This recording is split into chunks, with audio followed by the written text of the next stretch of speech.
Good morning, everyone. Well, today is Thursday, and it is the 21st of September, 2023. The reason I'm broadcasting so early this morning is I'm having a guest come down from the Chicago area to see me, Mike Orr. Looking forward to meeting him. Known him for about 2 or 3 years. Met him over the internet and have been doing conference calls with him, but I'm going to get to meet him in person, so that's good. Hope he has a good trip down here. Pray that God would give him traveling as he travels down to see us. Well, we're ready for the 9th chapter of Mark this morning. And probably one of the most important verses in the 9th chapter of Mark is the 22nd verse. This is Christ saying, "The Son of Man must suffer many things, and be rejected of the elders and chief priests and scribes, and be slain, and be raised the third day." So Christ told his disciples in advance that he was going to be crucified, and that he was going to raise from the dead. And so they also witnessed in this chapter the transfiguration. And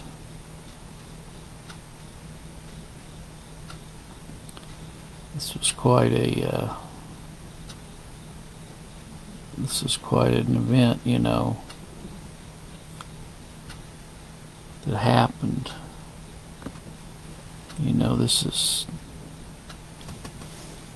when Peter, James, and John went up in the mountain with him to pray. And Moses and Elias appeared. Then he called his 12 disciples and gave them power and authority over all devils and to cure diseases. And he sent them to preach the kingdom of God and to heal the sick. And he said unto them, "Take nothing for your journey, neither staves, nor scrip, neither bread, neither money, neither have 2 coats apiece. And whatsoever house ye enter into, there abide, and thence depart. And whosoever will not receive you when you go out of that city, shake off the very dust from your feet for a testimony against them." And they departed and went through the towns, preaching the gospel and healing everywhere. Now Herod the Tetrarch heard of all that was done by him, and was perplexed, because that it was said of some that John was risen from the dead, and of some that Elias had appeared, and others that one of the old prophets was risen again. And Herod said, "John have I beheaded, but who is this of whom I hear such things?"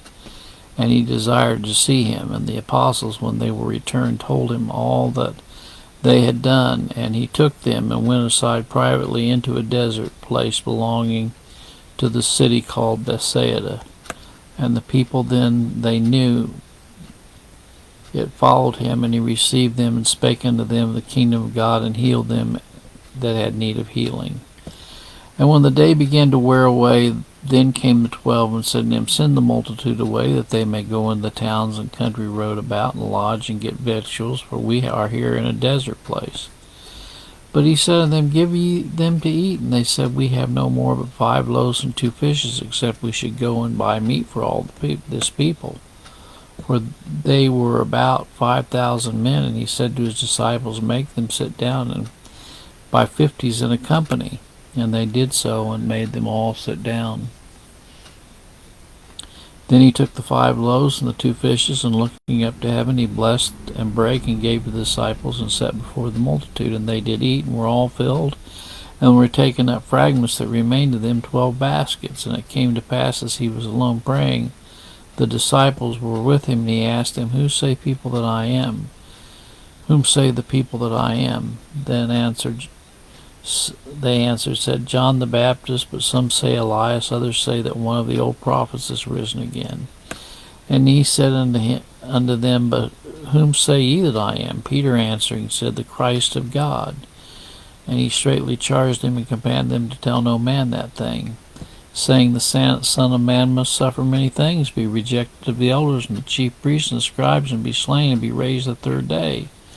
And he said to them all, If any man will come after me, let him deny himself, and take up his cross, and follow me. But whosoever will save his life shall lose it, but whosoever will lose his life for my sake, the same shall save it. For what is a man advantaged if he gain the whole world and lose himself or be cast away? For whomsoever shall be ashamed of me and of my words, of him shall the Son of Man be ashamed, when he shall come in his own glory and in his Father, and of the holy angels. But I tell you a truth, there be some standing here which shall not taste of death till they see the kingdom of God. And it came to pass about the 8th day after these sayings, he took Peter and John and James, and went up in the mountain to pray. And as he prayed, the fashion of his countenance was altered, and his raiment was white and glistering. And behold, there talked with him 2 men, which were Moses and Elias, who appeared in glory, and spake of his decease which he should accomplish at Jerusalem. But Peter and they that were with him were heavy with sleep, and when they were awake they saw his glory, and the 2 men that stood with him. And it came to pass, as they departed from him, Peter said unto Jesus, Master, it is good for us to be here. Let us make 3 tabernacles, one for thee, one for Moses, and one for Elias, not knowing what he said. While he thus spake, there came a cloud and overshadowed them, fear as they entered into the cloud. And they feared as they entered into the cloud. And there came a voice out of the cloud, saying, This is my beloved Son, hear ye him. And when the voice was past, Jesus was found alone, and they kept it close, and told no man in those days any of those things which they had seen. And it came to pass that on the next day, when they were come down from the hill, much people met him. And behold, a man of the company cried out, saying, Master, I beseech thee, look upon my son, for he is mine only child. And lo, a spirit taketh him, and he suddenly crieth out, and it teareth him, and he foameth again, and bruising him hardly departeth from him. And I besought thy disciples to cast him out, and they could not. And Jesus answered and said, O faithless and perverse generation, how long shall I be with you and suffer you? Bring thy son hither. And as he was yet a coming, the devil threw him down and tear him. And Jesus rebuked the unclean spirit, and healed the child, and delivered him again to his father. And they were all amazed at the mighty power of God. But while they wondered every one at all these things which Jesus did, he said unto his disciples, Let these sayings sink down to your ears, for the Son of Man shall be delivered in the hands of men. But they understood not this saying, and it was hid from them, that they perceived not, and they feared to ask him of that saying. Then there arose a reasoning among them, which of them should be the greatest. And Jesus, perceiving the thought of their heart, took a child, and set by him, and said to him, Whosoever shall receive this child in my name receiveth me, and whosoever shall receive me receive him that sent me. For he that is at least among you, all the same shall be great. And John answered and said, Master, we saw one casting out devils in thy name, and we forbade him, because he followeth not with us. And Jesus said unto him, Forbid him not, for he that is not against us is for us. And it came to pass, when the time was come that he should be received up, he steadfastly set his face to go to Jerusalem, and sent messengers before his face, and they went and entered into a village of the Samaritans to make ready for him. And they did not receive him, because his face was though he would go to, they did not receive him because his face was though he would go to Jerusalem. And when his disciples James and John saw this, they said, Lord, wilt thou that we command fire to come down from heaven and consume them, even as Elias did? But he turned and rebuked them, and said, Ye know not what manner of spirit ye are of. For the Son of Man is not come to destroy men's lives, but save them. They went to another village. And it came to pass that as they went in the way, a certain man said unto him, Lord, I will follow thee whithersoever thou goest. And Jesus said, Foxes have holes, and birds of the air have nests, but the Son of Man hath not where to lay his head. And he said unto another, Follow me. But he said, Lord, suffer me first to go and bury my father. Jesus said unto him, Let the dead bury their dead, but go thou and preach the kingdom of God. And another also said, Lord, I will follow thee, but let me first go bid them farewell which are at home at my house. And Jesus said unto him, No man having put his hand to the plow and looking back is fit for the kingdom of God.